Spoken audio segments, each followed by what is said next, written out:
you, I'm a happy camper because sitting next to me is a woman who, well, her livelihood is my passion every evening, which is all about the wine. Alex Elman is the founder of Alex Elman Wines. Welcome.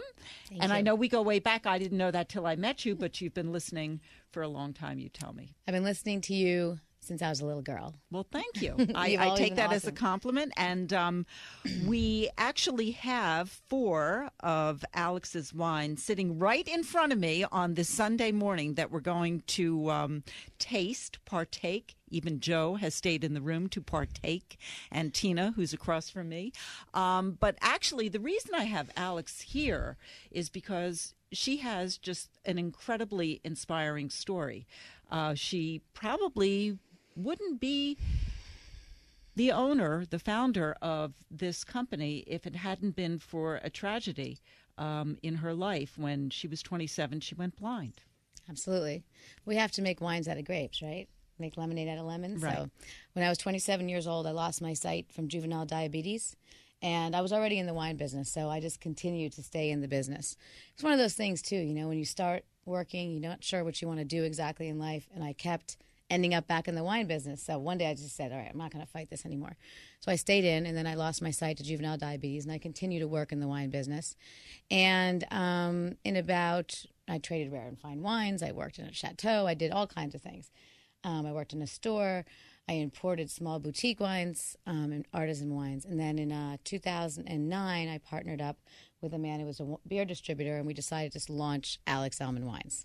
So here we are today. I'm going to taste them. But let's back up a little bit. Your Sure. story is, you know. Oh, I'm sorry, I I mean, glossed over it. This didn't is I? like, yeah, this is like, well, this is my life and this is what happened. But to me, this is like, oh my God, because I think my biggest health fear, I believe, is going blind. That terrifies me. And I think it terrifies most people. It's one thing if you're born blind. It's another thing if when that sight is taken away. I mean, that had to have been a horrific thing for you. Absolutely. And there's a study out that says that Americans, their 3 largest fears are cancer, heart attack, and going blind. Now, you don't die when you go blind. You have to reinvent your life. You have to mourn a certain way of life and start over again. And of course, when it happened, it terrified me. And I will also agree with you that it was my largest fear when I was diabetic, because you can go blind, you can lose your limbs, you can lose your kidneys. And the only thing I was terrified of was going blind and, of course, having kidney failure. And I had both of them. Wow. So be careful what you wish for, right? They don't put that energy out there, they say, right? Regardless, I did lose my sight. I did have my kidneys fail. I did have a kidney pancreas transplant. I am no longer diabetic. I'm healthy as a horse. And, I'm blind. I'm blind as a bat. But doesn't really matter. I actually have wild colors going through my eyes all the time, so it doesn't bother me too much. But what it does allow me to do in the wine business is smell, not be distracted by other things around me. So can I smell and taste better? I do not know. But what I do know is that I am not distracted by the things around me. And I'm going to go back to your question or your comment about being terrifying.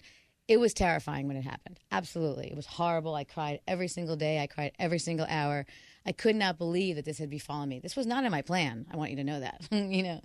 So I went through whatever, I know your phases that you have to go through, denial, The phase of acceptance. mourning. Yeah. Right. I mourned my loss of my life. I mean, I was, I'm very active still, and I was extremely active before. The only thing I do not do anymore is drive a car legally. And Wait a minute, there are times that you do this? Sure, but it's on private Well, property. it's like you and Stevie Wonder. Because Absolutely. And then, I was flying planes before that. And so now I have a friend who can't get his medical pass anymore either because he's lost his hearing. And he's like, you work the radio and I'll watch. I was like, okay. So we go up and fly together. But anyway, that's about it. Everything else I do. I ski. I ride a tandem bike. I swim. I climb mountains. I do anything I want to do. How do you ski? I have someone in front of me with a cowbell on their rear end so I can hear it going by, because I don't want someone in my ear talking, and I don't want someone standing next to me and telling me what to do, because skiing for me was always a very solitary and wonderful, me and nature and the mountain, the wind and the bumps and all that stuff. So that's what I do. I listen for the bumps. I listen for the cowbell in front of me and follow it. Same way when I hike, I don't hike I let my dog be a dog. By the way, my dog is here, my seeing eye dog, Hanley. Adorable. He's a Labrador.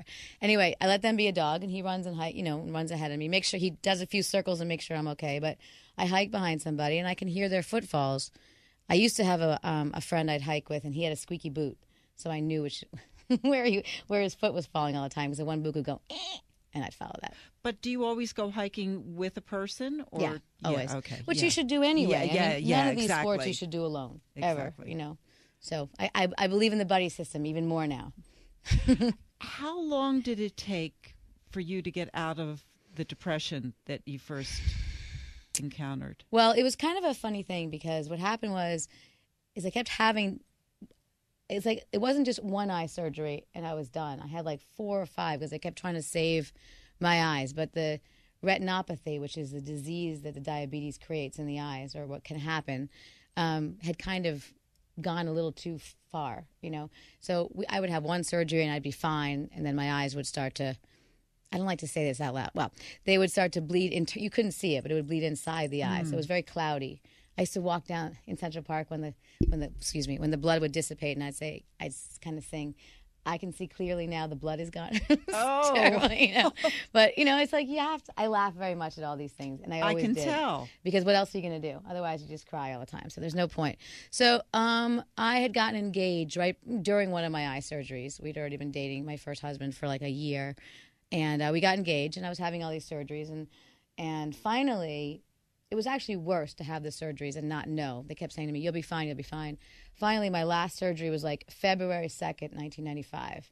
And I woke up and I could see this like jagged line of light. And my doctor was like, that's what you got. That's it. That's it. And I was like, huh. And my father said to me, you're getting married in 6 months. You have to plan your wedding. And I was like, okay, wedding. Let's plan the wedding. So my dad and I planned the wedding. And that's what I was distracted with, And I had moved up to my house in the Berkshires in Massachusetts. So I'd already kind of tucked myself away. And then I got married, and the wedding planning was over, and everything was over, and all of a sudden Then it was let down, Then I was right? like, I was blind, and I'm like, I'm blind, and it's fall, and I'm in the Berkshires, and no one lives up here, and I can't do anything. And so then it was really like it hit me.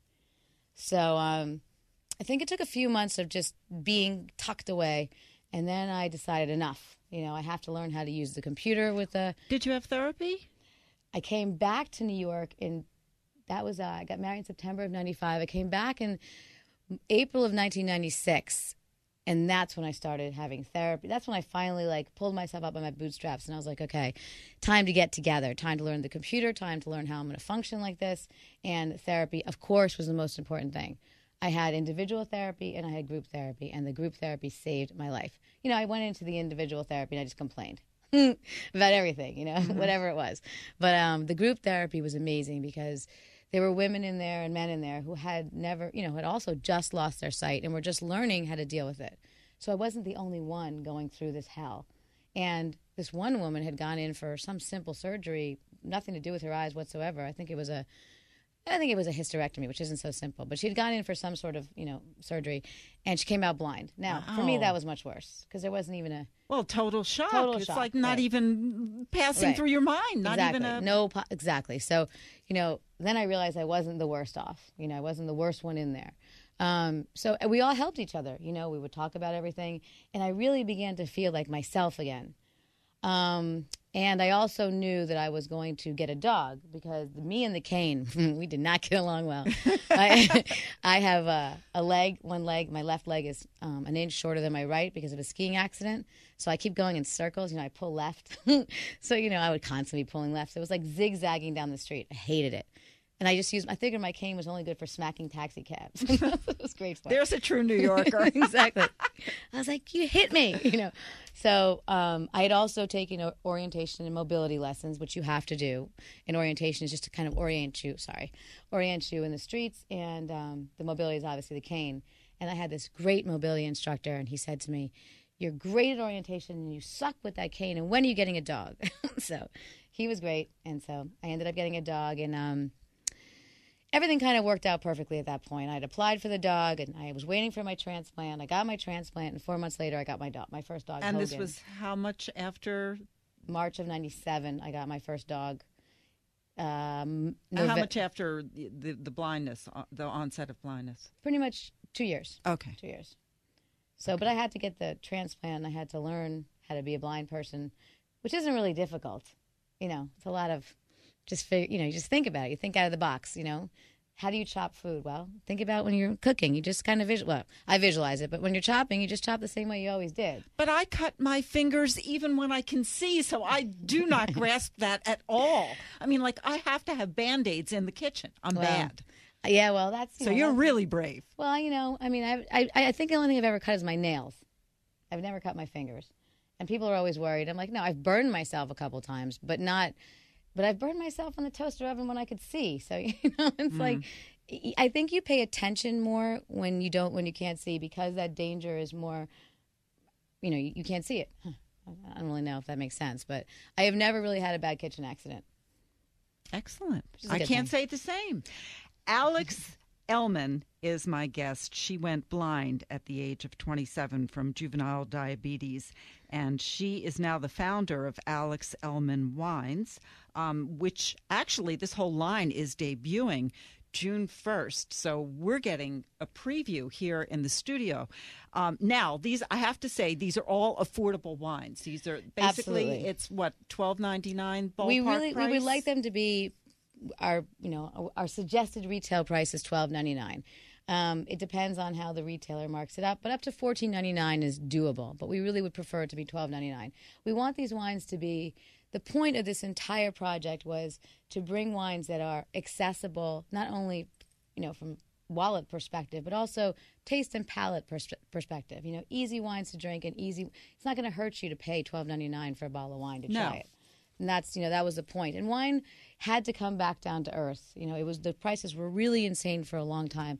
And, there's no reason for that. There's so much wine out there. Wine should be affordable, and wine should be approachable, and wine should be easy to drink and enjoyable. All right. Well, let's partake. Let us try. Okay. Should we? What should we try first? Well, so we're launching with 4 wines from Argentina. A Chardonnay. We're going to start with a Chardonnay, and which is an international varietal. Of course, it was started in France. And then we also have a Torrontés, which I never heard of.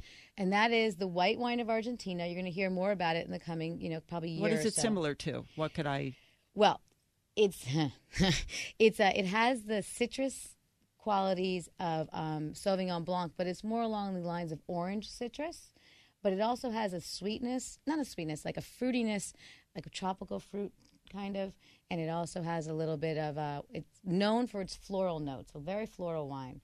But it's easy to drink. It's a very versatile grape. It's great with almost any food. Okay, and we also have another one I never heard of, Malbec. Malbec, which is the red wine of Argentina. That was originally a blending grape from France. We can still find it in France, blended with Merlot. And it took really well to the soil of Argentina. So it's become the wine of Argentina. And that is similar to, it has the feeling in the mouth. It's a nice, what we call a soft wine.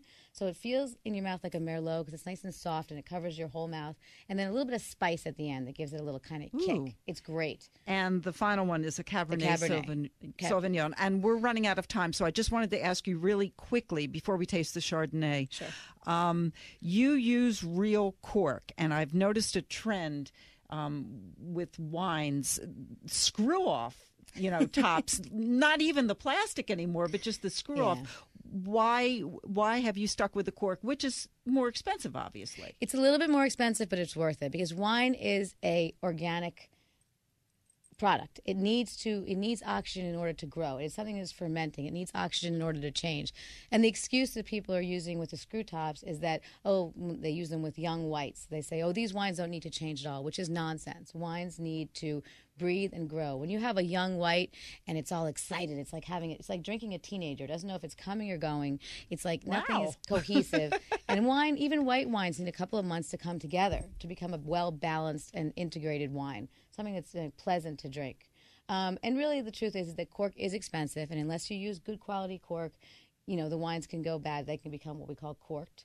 The problem is that countries that don't have cork as something that's indigenous to them, and cork is a tree, and what the cork that you find on shoes and in corks for wine is the bark, and so they shave the bark off and it grows back. So it's not like you're killing the tree. But when cork isn't indigenous in a country, they have to have it shipped, and oftentimes it's not shipped properly, so it gets dried out in the shipping process. So it's a matter of cost, and it's also a matter of losing wines. Okay, let us